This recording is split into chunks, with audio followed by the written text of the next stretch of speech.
खाद प्राकृतिक सामग्री है जो पौधे और पशु अपशिष्ट को छिड़कर प्राप्त की जाती है, जो खेतों की मिट्टी की उपजाऊ क्षमता को बढ़ाने के लिए प्रयोग की जाती है। इसमें मौजूद कार्बनिक पदार्थों की ज्यादा मात्रा मिट्टी की संरचना में काफी हद तक सुधार करने में सहायक मानी गई है। इसको बनाने में जैविक कचरे का इस्तेमाल किया जाता है। Hello friends, good morning. आज के वीडियो में हम 8 ऐसे फर्टिलाइजर के बारे में बात करेंगे जिनमें से कुछ फर्टिलाइजर्स को हम कचरा समझकर फेंक देते थे, जैसे कॉफी, यूज्ड कॉफी या फिर बनाना पील्स। उन सब के इस्तेमाल के बारे में हम आज जानेंगे और अपने प्लांट्स पर किस तरीके से हम इस्तेमाल कर सकते हैं एज अ फर्टिलाइजर और ज़्यादा से ज़्यादा प्रॉफिट ले सकते हैं। फ्रेंड्स, ये है एप्सम सॉल्ट। एप्सम सॉल्ट क्या है और ये हमारे प्लांट्स पर किस तरीके से वर्क करता है, इस पर कंप्लीट वीडियो मेरे चैनल पर है, हिंदी और इंग्लिश दोनों में, तो आप देख सकते हैं। एक अच्छे प्लांट के लिए जरूरी है बीजों की ग्रोथ पूर्ण रूप से हो, इसलिए आप बीजों को एक बेहतर शुरुआत देने के लिए एप्सम सॉल्ट का इस्तेमाल कर सकते हैं, क्योंकि इसमें मौजूद मैग्नीशियम पौधों की कोशिकाओं यानी सेल्स को मजबूत करने और वृद्धि के लिए ऊर्जा एनर्जी प्रदान करने के लिए अंकुरण की यानी जर्मिनेशन को बढ़ाता है।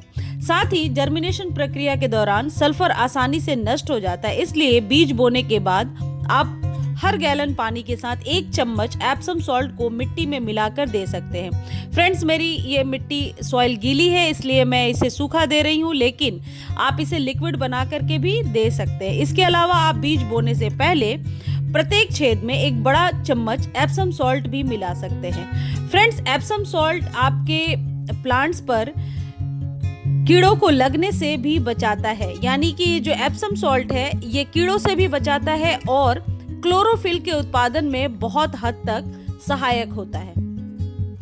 पौधों पर इसे नियमित रूप से स्प्रे करने पर कीटों की समस्या हमेशा के लिए दूर हो जाती है। जो सेकंड इंग्रेडिएंट है वो है कॉफी। कॉफी पाउडर के इस्तेमाल से आप अपने प्लांट से स्लग और घोंघे आदि को दूर कर सकते हैं। फ्रेंड्स, कॉफी पाउडर का खाद के रूप में उपयोग करना एक शानदार तरीका है। अगर अन्यथा में लिया जाए तो यह कूड़े के ढेर के रूप में जगह ले लेती है। कॉफी पाउडर खाद के ढेर में नाइट्रोजन जोड़ने में मदद करता है। कॉफी पाउडर को खाद में इस्तेमाल करना उतना ही आसान है जितना कि खाद के ढेर में इस्तेमाल किए गए कॉफी पाउडर को फेंकना। प्रयोग किए गए फिल्टर कॉफी को भी खाद बनाया जा सकता है। यदि आप खाद के ढेर में इस्तेमाल किए गए कॉफी पाउडर को मिला रहे हैं तो ध्यान रखें कि उन्हें हरी खाद सामग्री माना जाता है, जिसे कुछ भूरे रंग की खाद सामग्री के साथ संतुलित करने की आवश्यकता होती है। ये कॉफी पाउडर आपके मिट्टी के पीएच लेवल को भी बैलेंस करता है।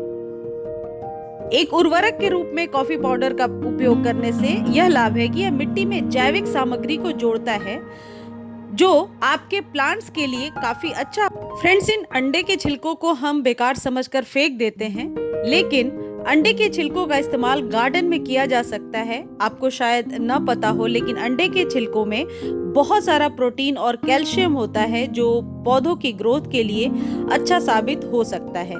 ये जो एगशेल है इसका हम पाउडर बना करके अपने प्लांट्स पर लाइम पाउडर की तरह इस्तेमाल कर सकते हैं। एगशेल पर बहुत सारे वीडियोस मेरे चैनल पर हैं, आप जाकर देख सकते हैं कि किस तरीके से एगशेल को हम अपने प्लांट्स पर इस्तेमाल कर सकते हैं और इसके क्या फायदे हैं हमारे प्लांट्स के लिए। फ्रेंड्स, नेक्स्ट जो है वो है विनेगर।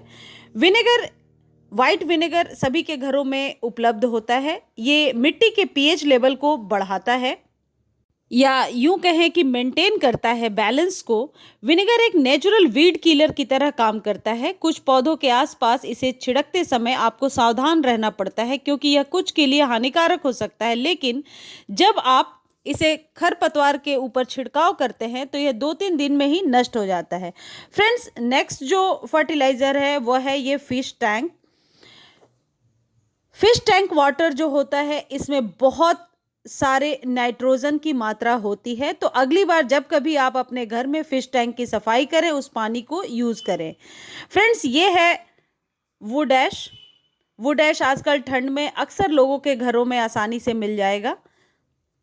लकड़ी की राख एक अद्भुत उर्वरक है, इसे ऐसे ही फेंके नहीं, इसे बगीचे में इस्तेमाल किया जा सकता है।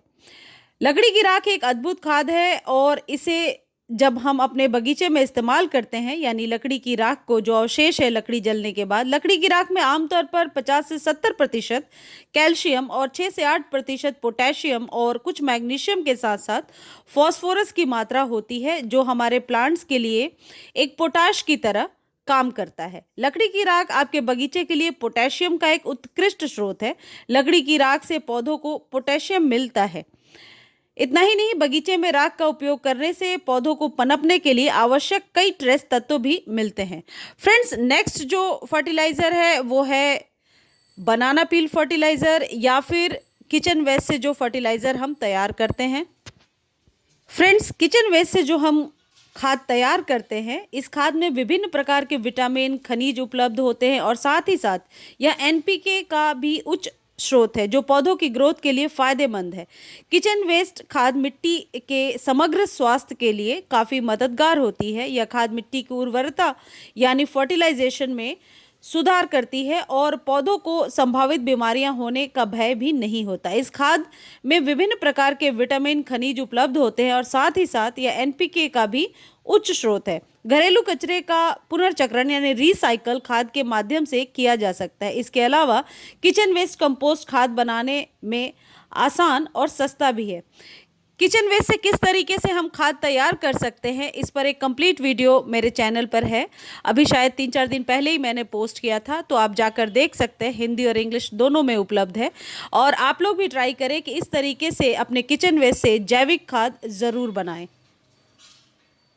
फ्रेंड्स, महज थोड़ी सी जानकारी इकट्ठा करके आप अपने पौधों के लिए किचन वेस्ट या रसोई के कचरे से खाद बना सकते हैं। इससे न केवल आपके पौधों की मिट्टी उपजाऊ बनेगी, बल्कि पौधों को भी पर्याप्त पोषक प्राप्त होंगे। खास बात यह है कि किचन वेस्ट से खाद बनाने में कोई लागत नहीं आती। तो अब अपने रसोई घर के कचरे का सूझबूझ से आप इस्तेमाल करें और किचन वेस्ट से खाद ज़रूर तैयार करें। इसके लिए हमें कोई पैसे नहीं खर्चने पड़ते हैं। बहुत ही सस्ता और आसान विधि से आप किचन वेस्ट से खाद बना सकते हैं। फ्रेंड्स, ये जानकारी आपको पसंद आती है तो चैनल को लाइक, शेयर और सब्सक्राइब करना ना भूलें। Thank you friends.